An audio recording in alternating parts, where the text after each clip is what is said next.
नमस्कार। आकाशवाणी जयपुर अजमेर से प्रस्तुत हैं प्रादेशिक समाचार।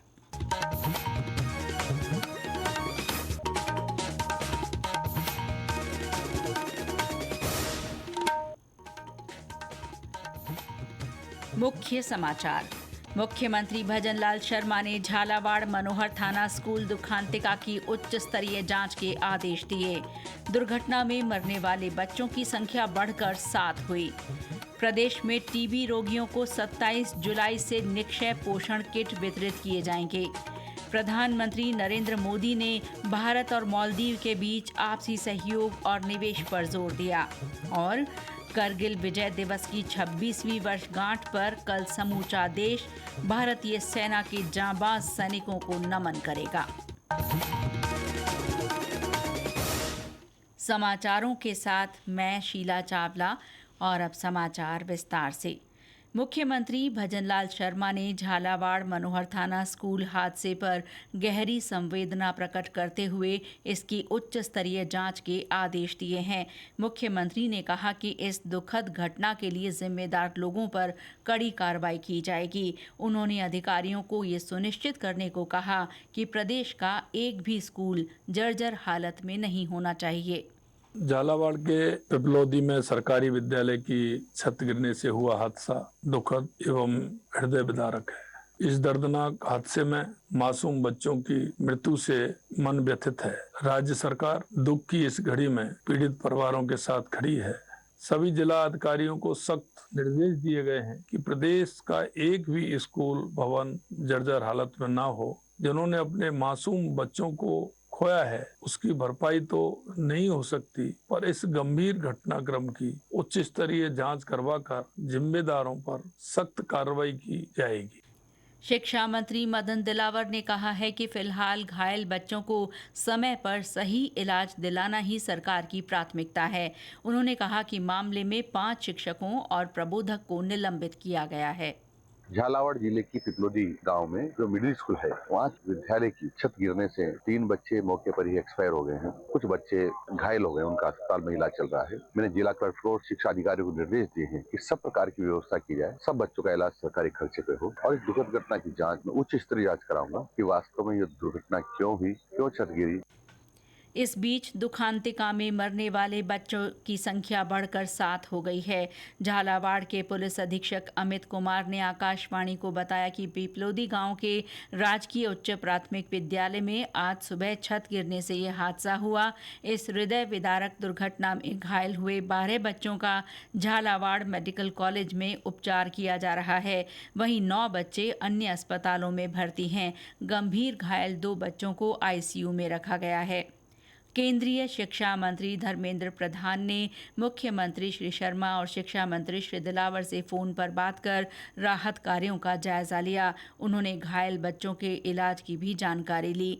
राष्ट्रपति द्रौपदी मुर्मू और प्रधानमंत्री नरेंद्र मोदी ने हादसे पर गहरा दुख जताया है। उन्होंने शोक संतप्त परिवारों के लिए सहन शक्ति की कामना करते हुए घायलों के जल्द स्वस्थ होने की प्रार्थना की। राज्यपाल हरिभाऊ बागड़े, पूर्व मुख्यमंत्री वसुंधरा राजे और अशोक गहलोत सहित अन्य कई नेताओं ने भी दुर्घटना पर गहरा शोक व्यक्त किया है। टीबी मुक्त राजस्थान कार्यक्रम के तहत 27 जुलाई से निक्षय पोषण किट वितरित किए जाएंगे। चिकित्सा विभाग की प्रमुख शासन सचिव गायत्री राठौड़ ने बताया कि 31 जुलाई तक चलने वाले इस अभियान के तहत टीबी रोगियों को जन सहयोग से पौष्टिक आहार उपलब्ध करवाया जाएगा। चिकित्सा विभाग के जन स्वास्थ्य निदेशक डॉक्टर रवि प्रकाश शर्मा ने आज अभियान की तैयारियों के संबंध में जयपुर से वीडियो कॉन्फ्रेंस के जरिए बैठक ली। इस मौके पर सभी जिलों के मुख्य चिकित्सा और स्वास्थ्य अधिकारी, जिला क्षय अधिकारी तथा टीबी उन्मूलन कार्यक्रम से जुड़े कार्मिक मौजूद रहे। डॉक्टर शर्मा ने इस अभियान को जन आंदोलन का रूप देने की बात कही। उद्योग और खेल मंत्री कर्नल राज्यवर्धन सिंह राठौड़ ने पारंपरिक भारतीय शिक्षा मूल्यों की ओर लौटने पर जोर दिया है। उन्होंने गुरु शिष्य परंपरा को शिक्षा व्यवस्था की असली नींव बताया। श्री राठौड़ आज कोटपूतली में आयोजित एक कार्यक्रम में बोल रहे थे। उन्होंने कहा कि जीवन में आगे बढ़ने के लिए हर व्यक्ति को गुरु की आवश्यकता होती है। मीडिया से बातचीत में उन्होंने कहा कि राज्य में निवेश की अपार संभावनाएं हैं। उन्होंने कहा कि सरकार ने ईज ऑफ डूइंग बिजनेस को बढ़ावा दिया है। नए निवेश तो अनेकों आए हैं। अभी तक तकरीबन 3-3.5 लाख करोड़ के जो निवेश हैं वो धरातल पे उतार दिए गए हैं। हमारा विभाग लगातार अलग अलग विभागों के साथ मिलकर एक आईटी ढांचा बनाकर ताकि सिंगल विंडो क्लियरेंस को हम कारगर इफेक्टिव बना सके, उसको लेकर काम कर रहा है। और जो हमने एक मोबाइल ऐप भी बनाई है जिसमें जिसने भी निवेश करा है वो अपने निवेश को ट्रैक कर सकता है। संसदीय कार्य मंत्री जोगाराम पटेल ने आज जोधपुर में सुरपुरा बांध का अवलोकन कर जल स्तर की जानकारी ली। इसके लिए उन्होंने अधिकारियों को सुरपुरा बांध को पर्यटन स्थल के रूप में विकसित करने की बात कही। श्री पटेल ने जोधपुर में भविष्य की पानी की जरूरत को ध्यान में रखते हुए उम्मेद सागर पर अलग से प्रोजेक्ट बनाए जाने की जानकारी दी। उन्होंने कहा कि केंद्र सरकार ने जल जीवन मिशन की अवधि 2028 तक बढ़ा दी है। ये समाचार आकाशवाणी जयपुर अजमेर से प्रसारित किए जा रहे हैं। प्रादेशिक समाचार बुलेटिन आप हमारे एक्स हैंडल @AIRnews_जयपुर, YouTube channel Rajasthan AIR news और फेसबुक AIR न्यूज़ राजस्थान पर भी सुन सकते हैं। भारत और मालदीव ने आज माले में राष्ट्रपति कार्यालय में प्रतिनिधिमंडल स्तर की वार्ता की।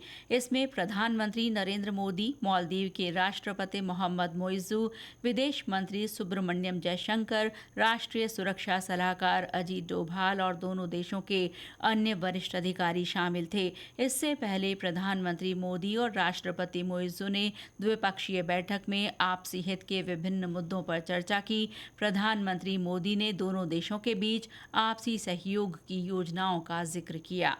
हमारी डेवलपमेंट पार्टनरशिप को नई उड़ान देने के लिए हमने मालदीव के लिए $565 मिलियन यानी लगभग 5,000 करोड़ रुपए की लाइन ऑफ क्रेडिट देने का निर्णय लिया है। यह मालदीव के लोगों की प्राथमिकताओं के अनुरूप यहाँ के इंफ्रास्ट्रक्चर के विकास से जुड़ी परियोजनाओं के लिए इस्तेमाल ली जाएगी। हमारी आर्थिक साझेदारी को गति देने के लिए हम शीघ्र ही बायलैटरल इन्वेस्टमेंट ट्रीटी फाइनलाइज करने की दिशा में काम करेंगे। मालदीव पहुंचने पर रिपब्लिक स्क्वायर पर श्री मोदी का गर्मजोशी से स्वागत किया गया और उन्हें गार्ड ऑफ ऑनर दिया गया। इस दौरान स्कूली बच्चों ने सांस्कृतिक कार्यक्रम भी पेश किए। उन्होंने भारतीय समुदाय के लोगों से संवाद भी किया। प्रधानमंत्री मोदी का ये तीसरा मालदीव दौरा है। श्री मोदी कल मालदीव के 60वें राष्ट्र दिवस समारोह में बतौर मुख्य अतिथि शामिल होंगे। प्रधानमंत्री विकसित भारत रोजगार योजना 1 अगस्त से लागू होगी। योजना में करीब 1,000 करोड़ रुपए की लागत से 2 साल की अवधि में देश में 3.5 करोड़ से ज्यादा रोजगार के अवसर सृजित होंगे। इस दौरान 1,92 लाख लाभार्थी पहली बार कार्यबल में शामिल होंगे। इस योजना का फायदा पहली बार रोजगार प्राप्त करने वाले कर्मचारियों के लिए होगा। उन्हें 1 महीने का EPF वेतन अधिकतम 15,000 रुपए 2 किस्तों में दिया जाएगा। निर्वाचन आयोग ने उपराष्ट्रपति पद की चुनाव प्रक्रिया शुरू कर दी है।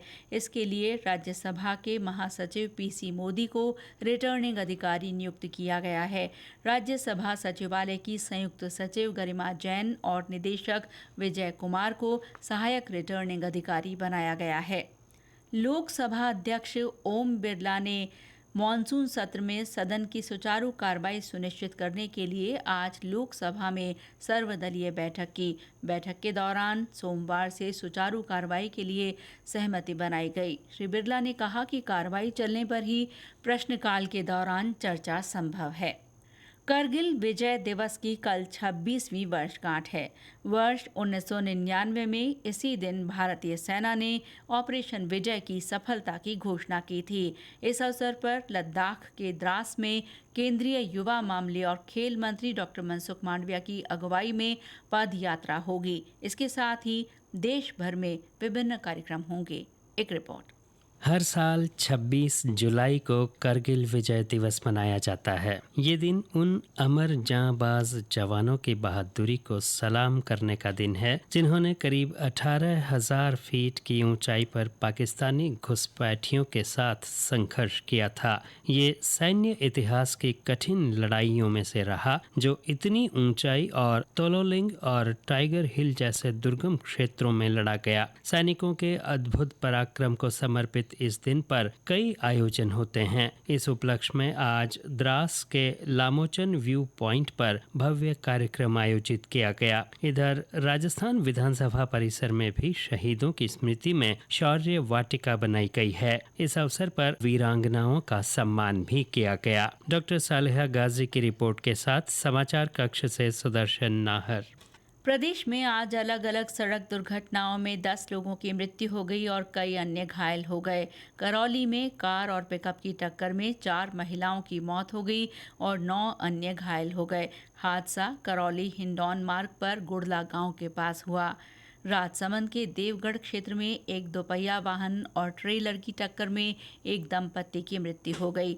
वहीं श्रीगंगानगर में मोटरसाइकिल और ट्रक की टक्कर में 2 युवकों की मृत्यु हो गई। हादसा श्रीकरणपुर में गजसिंहपुर रोड पर हुआ। उधर सिरोही में भी 2 अलग अलग हादसों में 2 लोगों की मृत्यु हो गई। लोक पर्व तीज 27 जुलाई को मनाया जाएगा। इस अवसर पर राजधानी जयपुर में पर्यटन विभाग की ओर से तीज माता की परंपरागत सवारी शाही लवाजमे के साथ निकाली जाएगी। इससे पहले कल सिंजारा पर्व मनाया जाएगा। जयपुर नगर निगम हेरिटेज की ओर से कल सिंजारा महोत्सव रखा गया है। प्रधानमंत्री नरेंद्र मोदी का आकाशवाणी से प्रसारित होने वाला मन की बात मासिक कार्यक्रम आगामी रविवार को होगा। ये इस रेडियो कार्यक्रम की 124वीं कड़ी होगी। 27 जुलाई को सुबह 11 बजे ये कार्यक्रम आकाशवाणी और दूरदर्शन के समूचे नेटवर्क पर प्रसारित होगा। और अंत में मुख्य समाचार एक बार फिर। मुख्यमंत्री भजनलाल शर्मा ने झालावाड़ मनोहर थाना स्कूल दुखांतिका की उच्च स्तरीय जांच के आदेश दिए। दुर्घटना में मरने वाले बच्चों की संख्या बढ़कर 7 हुई। प्रदेश में टीबी रोगियों की 27 जुलाई से निक्षय पोषण किट वितरित किए जाएंगे। प्रधानमंत्री नरेंद्र मोदी ने भारत और मालदीव के बीच आपसी सहयोग और निवेश पर जोर दिया। और करगिल विजय दिवस की 26वीं वर्षगांठ पर कल समूचा देश भारतीय सेना के जांबाज सैनिकों को नमन करेगा। इसके साथ ही प्रादेशिक समाचार बुलेटिन समाप्त हुआ। नमस्कार।